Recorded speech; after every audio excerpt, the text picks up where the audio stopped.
你身边买房子的女生多吗？女生哦。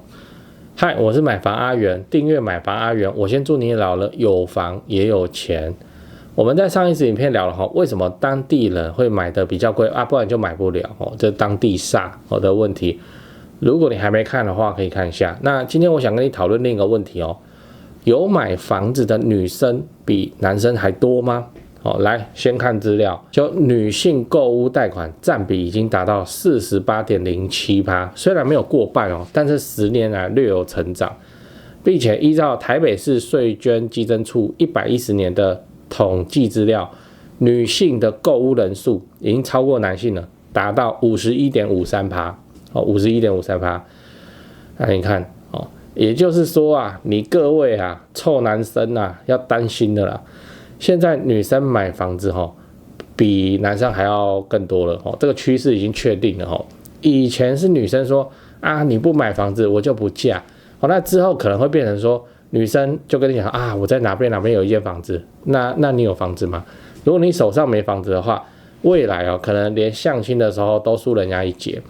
所以你各位臭男生现在辛苦一点存一间房子会比较实际啦在那边打嘴炮说要男生买房子的都是拜金女，人家是自己买一间呢那你连嘴都没办法嘴，你还要去住人家的房子另外你要知道女生喜欢买哪一种房子。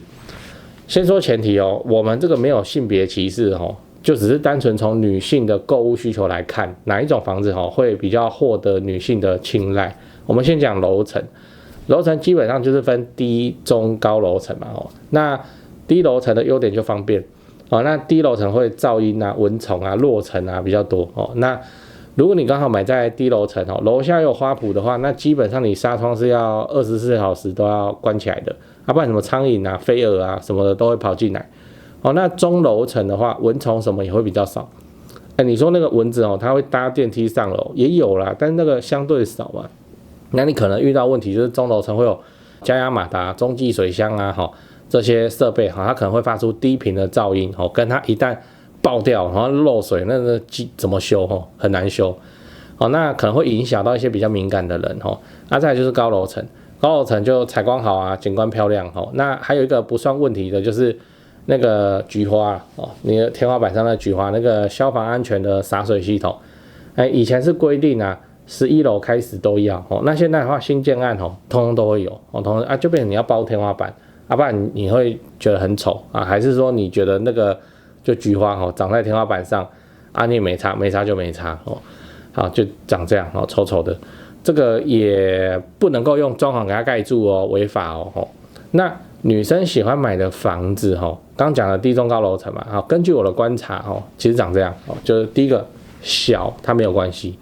女生反而很能接受小坪数的房子10几坪的房子，1房1厅那个开放式厨房它也都可以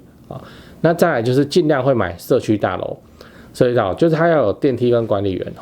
出入安全也方便不然你一个公寓那不是一个变态就这样尾随过去了吗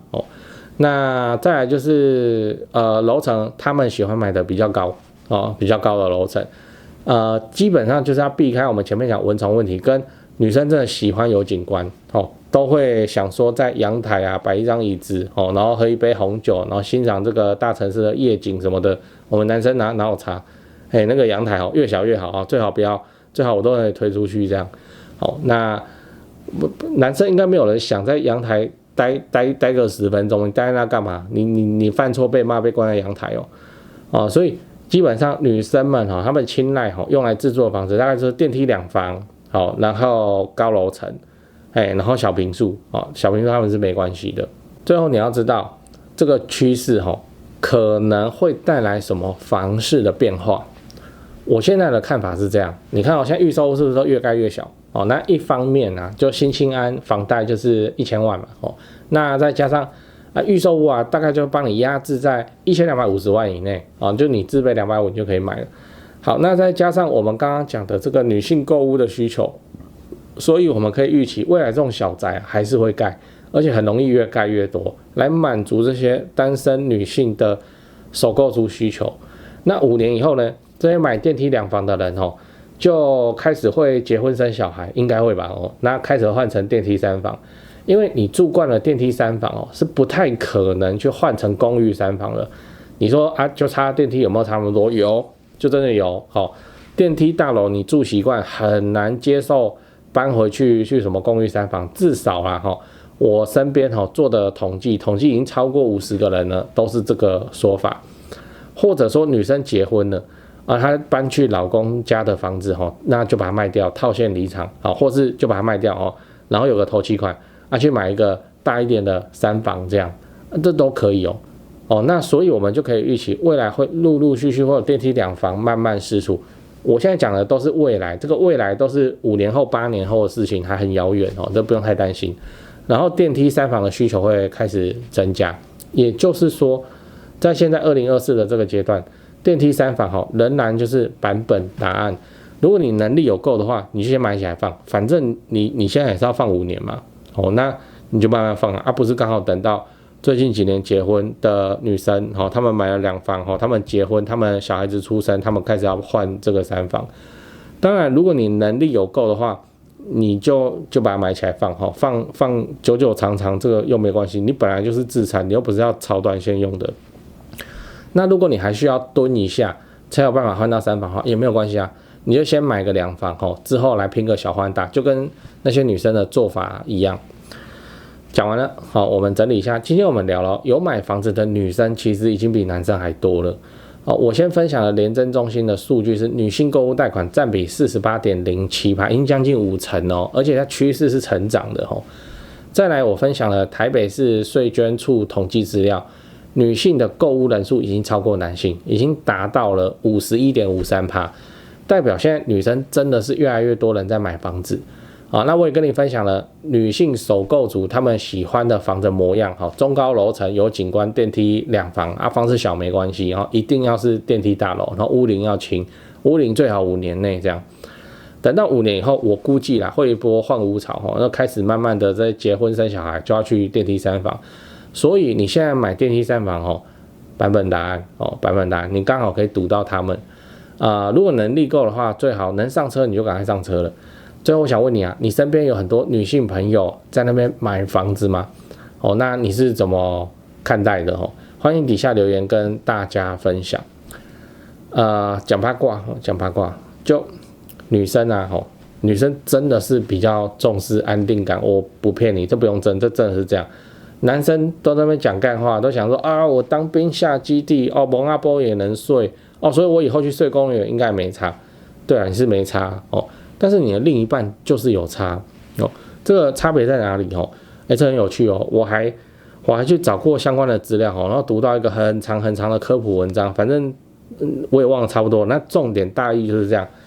其实为什么女生对这个家的安定感看得远远比男生还重是因为刻在 DNA 里面的刻在 DNA 里面的，这个没办法的。好，它的逻辑是这样。就我们从那个猴子达尔文的那个进化论演化论到底是真是假，这个我们不讨论。总之猿猴阶段我们即使不是猿猴变出来的我们也是有经过那个游猎的时代就是全身都长毛，还在这个大草原上去追猎这些猎物。好，那时候男生女生的分工是很明确这个阶段非常的久从已知用火到这非常的久那有万年吧5万年以上才进入了这个农耕文明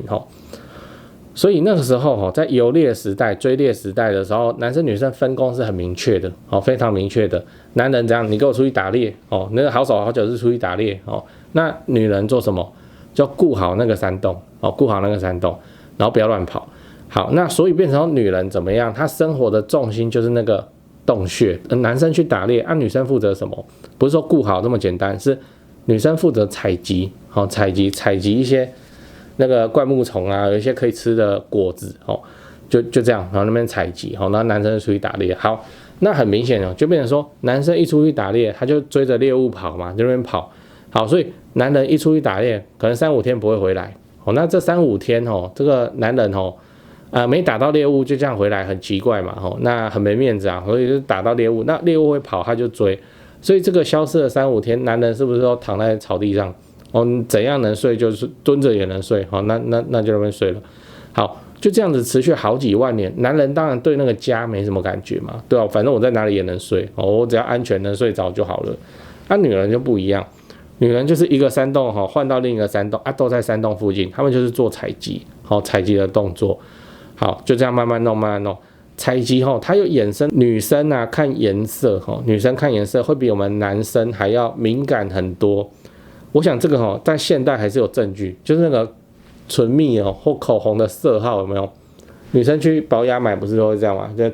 涂，每一个都拿起来涂一条，涂手背上都是一样，然后问我说哪个颜色比较好看？看我怎么看起来都一样然后他们每个都讲得出来就这样。对啊，为什么女性会有这个对颜色比较敏感的能力呢？就是浆果嘛，刚刚不是讲了，他们要去采集这些浆果，那成熟了没？那有没有毒？他就要看那个颜色，就要很敏锐嘛。我们男生哪有差？男生只要看会动就把它打下来就这样。好，总之啊，就是女性本来就是在好几万年都是围绕着山洞去做生活，那就是她的家啊，对啊，她就是等男人回来，男人打猎物回来啊，男人哪有差？男人哪有家？男人只有据点，只有基地的概念他没有家的感觉。就在外面人就不见了那边睡草地睡树上，反正只要安全，他就可以睡。套用到我们现在，就是这个东西啊，好几万年数十万年下来都被刻进 DNA 里面了。男人真的没差真的没差。男人出去上班、出去工作，就当做出去打猎了那下班回来休息，只是要有个基地可以睡觉就好。所以男人适应力很强，就是这样就睡车上没差睡公司宿舍没差那个当兵下基地睡卡车上我没差，我也睡过我是真的觉得不怎么样就没什么问题。女性就是那个就是她的家，再加上现代的经济女性有能力自主赚钱，而且赚的不会比男生少呢那女生有的能力强也是赚很多呢，对啊，然后他们就去满足他们家的需求愿望自然就会造成这个现象。女生买房子就买了越来越多，看台北市的趋势是已经超过男生，就这样分享这 DNA 科学在 DNA 里面，所以臭男生们就加油加油你再继续没差你再继续没差，你的另一半就是有差那以前是打猎打到越肥越大的越好，那现在的话大概就是看你的工作你的收入那个就是你的猎物然后越肥越大越好，给另一半一个好好的家那这个才是人生的追求嘛。台湾人有多爱买房子，我想不需要我来说明了最后我分享一下我的一些心得给你了，因为太多人私讯问了，那干脆拍成影片。先说结论买房置产是为了老了有房也有钱，不是为了短期炒作现在短期炒作赚不到什么钱你不要搞错了。那置产就是来配合政府的社会住宅政策，你就做个好房东，一直出租合法报税我的心得第一个，不要爱上你要用来置产的房子，你是要自产不是要买来当传家宝的只要整洁干净好出租，整理到出租给人家问心无愧，这样就可以了。重点是好出租不是你喜欢好出租的房子比自己喜欢要重要太多了。第二点，不要用自住的眼光来挑选你要出租的房子就你是要出租你不要自己住所以什么高楼层有景观其实这种条件是很好，但它没办法让你的租金多收1万块2万块租金租的是行情跟你房子的总价没什么关系那3房平车就是3房平车的租金行情，2房没车位就是2房没车位的租金行情。所以你打定主意你是要自产，那你更好的选择是你看中一个社区，那个社区里面的什么低楼层面中庭这种房子，因为同个社区高楼层同样的房型你跟它租金差不到3000块，可是你买的总价可以便宜个100万以上那投报自然会高人家很多嘛。自产就是选这个才比较合理。等一下你是不是想要反驳我？好，那你就去挑高楼层有景观，那总价比人家买超过贵100万，然后跟低楼层面中庭的包租公收其实差不多的租金都可以你爽就好。第三点，非常具有潜力的房子往往都很反直觉可是那个才是好东西。也就是说，好的自产物件就中古电梯大楼那个室内又脏又乱，漏水壁癌直接起来其实这种我们最喜欢了，反正总归都是要花钱整理的嘛，不如屋主你就不要整理，你就卖我便宜，让我们自己整理就好了。真的我们认为的好东西其实带你去看你都不敢买。我们看到广告里面写什么全新整理，这个就兴趣就少了80%，